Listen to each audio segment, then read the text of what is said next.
Well, what was your social life like when you were in nursing school? Oh, it was great. I was in charge of all the entertainment. We had dances about once a week or once in 2 weeks, and I used to be the one that hired the orchestra and set up the dancing. And inadvertently, I met a very nice young man there. He lived at the foot of the hospital grounds, and his name was Rainey Vautrain. And he was really quite a fellow, and he was dancing around there, and I said to myself, now this is a person I really should cultivate, which I did, and all the time I was at Holyoke Hospital, he would take me around, and it was just great. I had no problem with that, I needed to go out on my days off. What was he like? He was very good-looking Frenchman who smoked a pipe. I took him home and he met my folks, and my mother said, my goodness, now she has a man who smokes a pipe. And, well, I thought it was very nice. I was about 20, I don't know how old I was. I'm not good at keeping track of numbers. But Rainey was around my age, probably a little older, very well dressed, had a car, and he was a very nice person, and I was very fortunate to be going out on my days off. If I didn't go out with him, I went home to my home in West Springfield, where we lived, and spent the day with my folks. That's when I... So you dated him pretty much your whole time in nursing school? Yes, I did. I wasn't serious, but he was. He wanted to take me to his friends' home. He took me to all his married friends' homes so that I would get married to him. But I was not interested in getting married. I was interested in graduating and going to New York and trying out what I learned. Right. But I did see him up until then. Well, tell me about your first love. Oh, my first love. He was back in high school. Vincent Kramer. Oh, he was a very fine guy. He was back in high school to take an extra course, and I was a freshman. And I thought he was just the last word. He had already graduated? He had graduated and come back for to prepare him for college. Uh-huh. And he asked me one day if I would go to the hop with him on Friday night. And I thought he was kidding, because I was only a Frenchman. A freshman. A freshman. And I said, I was so amazed that he asked me, but I think I know why. He felt very comfortable with me because I looked like his sister. She was a blonde, reddish hair, and I knew her too. And he had a Ford. He was one of the few boys in that time who had his own car. And he said, I'd like to take you to the hop. And I said, well, he asked me where I lived and so forth. And he said, I'll be there at 8 o'clock. I said, well, if you're not there, I won't be there. I'll be gone if you're not there. Because I really could not believe it. So at 7:30, he was at the door, and we went together during high school. It was a very nice, innocent love affair. In those days, that's all there were. And he was good-looking, tall, handsome, and blonde, and he was head of the football team when he was there. And he went on to, I can't remember the college he went to at the moment, but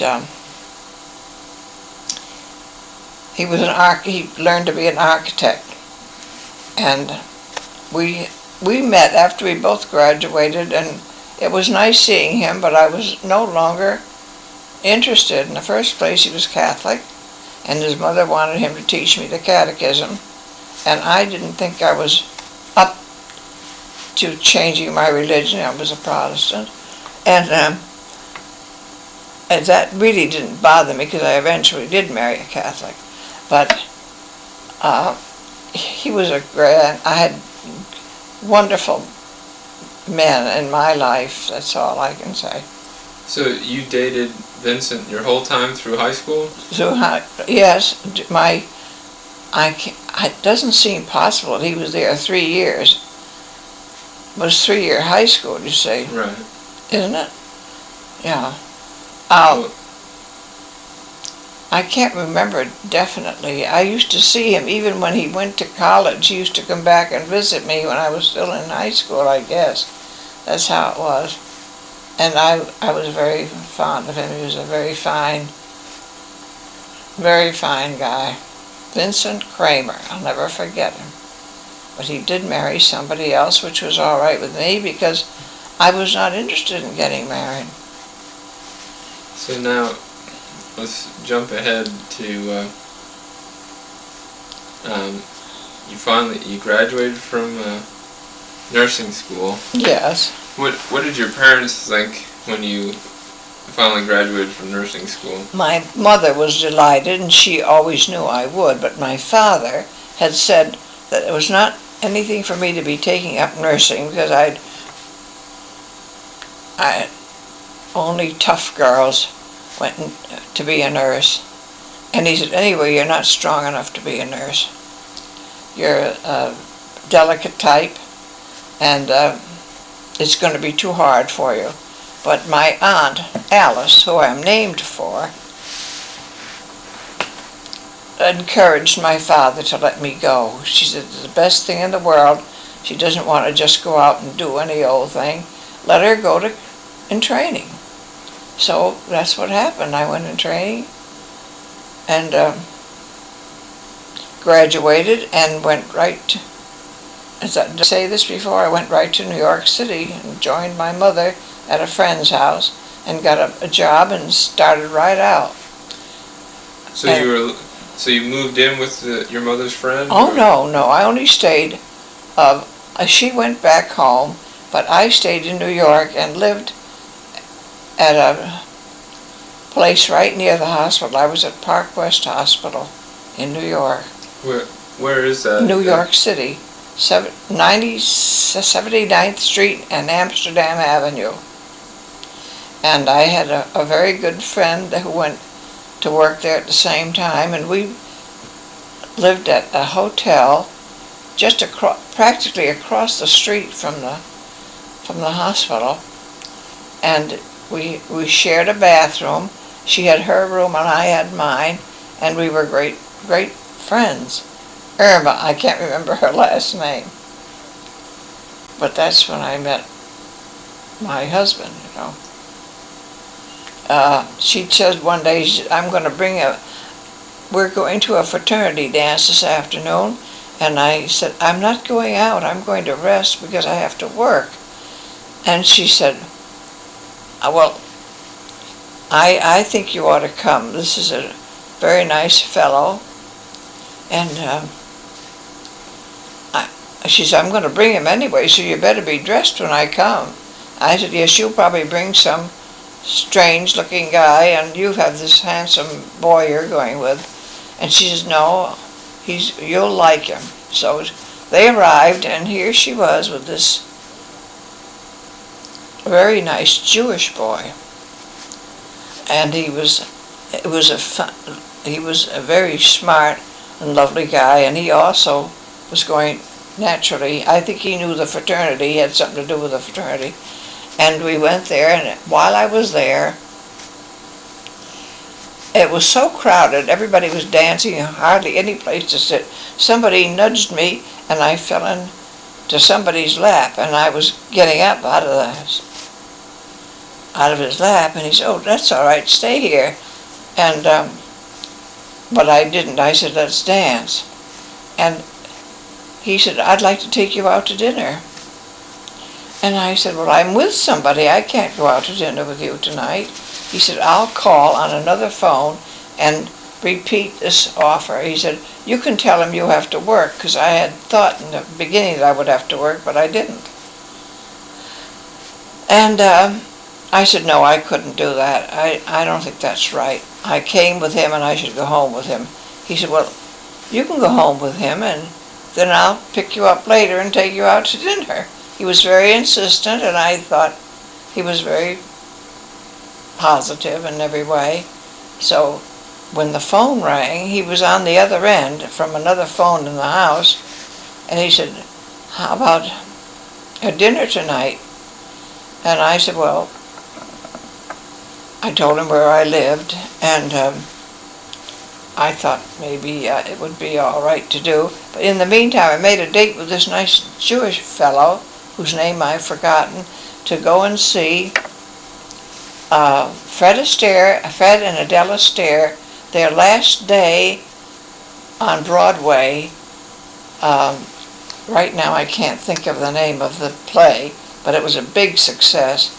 And I kept my date with him because I thought I wanted to see it desperately. It was a great play. And in the meantime, I said goodnight to him and said I couldn't see him that night. What was the one thing that made you go along with this guy? Well, I was attracted to him. He was so handsome. That's your grandfather, Fred O'Brien. You couldn't say no to him. In the first place, he's Irish. They're very progressive and he had a very positive attitude, and I just couldn't turn him down. Especially, I reconciled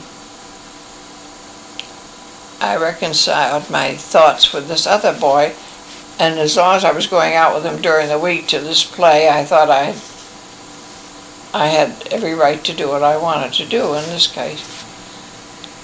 So he picked me after I was dropped off by the fellow. I don't know what his name was. He was just a lovely boy, a lovely young man. I was only in my 20s at the time. How long had you been in New York? Just probably 3 or 4 months. Oh, really? Uh-huh. So you had just started working as a nurse there? As a nurse at the Park West Hospital, one of the greatest eye, ear, nose, and throat hospitals in the world. They had a lot of the actresses from New York go there. It was a #1 hospital. It was also a Park West, but Park West. There was also a Park East. They were run by a Dr. Hayes. He was an eye, ear, nose, and throat specialist. And